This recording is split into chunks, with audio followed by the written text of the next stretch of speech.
Hey y'all, Dr. Martin here. You ever wonder why when you're ridiculously stressed, that is the time when you get sick? Well, I'm gonna show you why with these. So first, let's talk about the difference between acute and chronic stress. Acute stress is like having to deal with an argument with your boss once. This is you, by the way. A chronic stress is having to deal with an argument with your boss who is annoying every single second of the day. Now, why is this important? Because acute stress and chronic stress have way different impacts on the body. These are your T cells. Why are these important? Because they lock on to an infected cell and they destroy it. These are catecholamines. Why are they important? Because they're released when your body responds to stress. You feel like coming into work every single day is exhausting.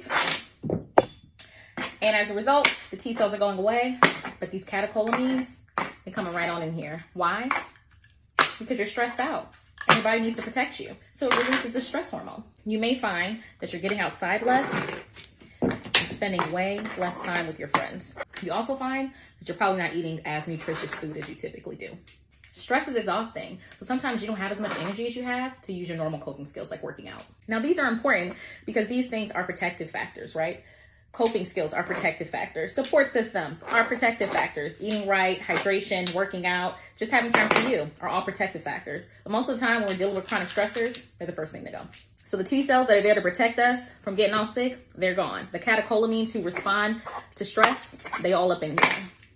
Now, of course, we want to have the catecholamines in our system because they help us deal with stress. But when they're in our system for too long, they lead to a bunch of different things. Adrenaline released into your digestive system for too long can cause ulcers. The catecholamines in your system, if they're in your system too long, they increase your heart rate, which can lead to high blood pressure. Catecholamines also increase your muscle tension to prepare you for fight or flight. If you're chronically dealing with that, you can have back pains, neck problems, all of that.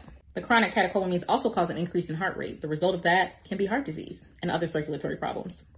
So now you have all of these catecholamines and no protectors. So when this fool comes over here and sneezes on you, you're down for the count. So I'm well aware that many of us don't have control over our chronic stressors. So what do? We make sure we stay hydrated, okay? Try to eat more nutrient-dense foods. It doesn't have to be every flipping meal, but try to make it work. Identify a support system. Being able to talk about your current stressors really do help. Monitor your substance use. Caffeine counts as well, okay? I'm not gonna tell you what to do in your own home, but if you're noticing that you're only using substances to cope and every single second you can't cope without them, you got a problem. And last but not least, identify how many moments of joy you have each day. If you're not having at least 5 minutes of joy, whether that is looking at a meme, talking to your friends, or just drinking some tea, you're doing something wrong. That is a huge protective factor.